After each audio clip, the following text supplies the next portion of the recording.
অবিবাহিত ভাইরা কি আছেন ময়দানে? যুবক ভাইরা কি আছেন? হ্যাঁ, মাশাআল্লাহ দেখতে পেয়েছি কিছু সংখ্যক আছেন, পিছনে সামনে বাচ্চারা সহ। শুরুতেই আমরা বিবাহিত বাবাদের কাছে যাব এবং সকলের মুখ থেকে একত্রে আল্লাহু আকবারের ধ্বনি শুনবো। পারবেন তো দিতে ইনশাআল্লাহ? পারবেন তো? এই আল্লাহর নামে ডাক দিতে কোনো ভয় আছে? গলা ছিঁড়ে গেলে কোনো ভয় আছে? আমরা একে একে 15টি বছর নির্যাতিত হয়েছি, ঠিক কিনা মুসলমান? আলেম ওলামাদের ঘর থেকে কোরআন শরীফকে এবং হাদিসের বইকে নিয়ে তারা জঙ্গি বলে আখ্যায়িত করেছে কিনা? এখন আমরা সেই স্বৈরাচার হটিয়ে নতুন বাংলায় পদার্পণ করতে আমাদের চিৎকার মেরে কথা বলতে কোনো ভয় আছে? ঠিক আছে মুরব্বী বাবাজিরা, সকলে প্রস্তুত? ঠিক আছে, সকলের মুখে একত্রে শুনতে চাই নারে তাকবীর।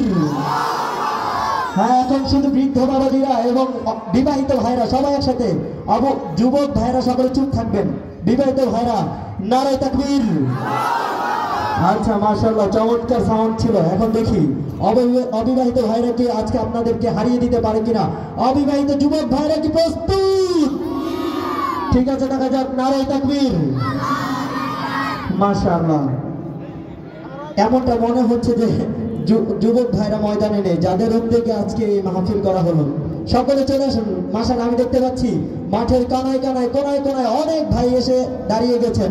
শুরুতে সকলের মুখে একত্রে চিৎকার মেরে শুনতে চাই নারে তাকবীর।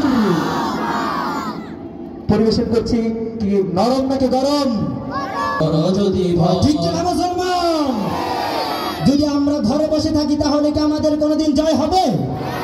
আমরা কি যখন স্বৈরাচার হাসুয়াপা এবং কাউয়া কাদের হারপিক মজুমদারকে বাংলাদেশ থেকে বিতাড়িত করেছি তখন কি ঘরে বসেছিলাম? যতদিন পর্যন্ত বাংলার জমিনে মুসলমান সজাগ থাকবে, শুধু বাংলার জমিন নয়, বিশ্বের যত জায়গা থেকে প্রতিবাদ হয়েছে, আমরা যদি দেখি তাহলে শ্রীলঙ্কার দিকে তাকান। গত কয়েক বছর আগে যখন তারা সকলে ঐক্যবদ্ধ হয়েছিল, ঠিক তখন সেখানকার স্বৈরাচার চোখ পড়াতে বাধ্য হয়েছে, ঠিক কিনা মুসলমান? বেশি দূরে যাব না, গত নভেম্বর মাসে যদি আমরা দেখি, যদি নভেম্বর মাসের দিকে তাকাই, আমাদের পার্শ্ববর্তী এক রাষ্ট্র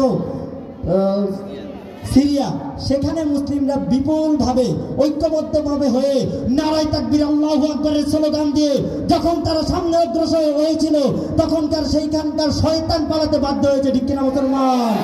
যতদিন আমরা বাংলার জমিনে বাঁচবো, সকলে একত্রে বাঁচবো তো ইনশাআল্লাহ।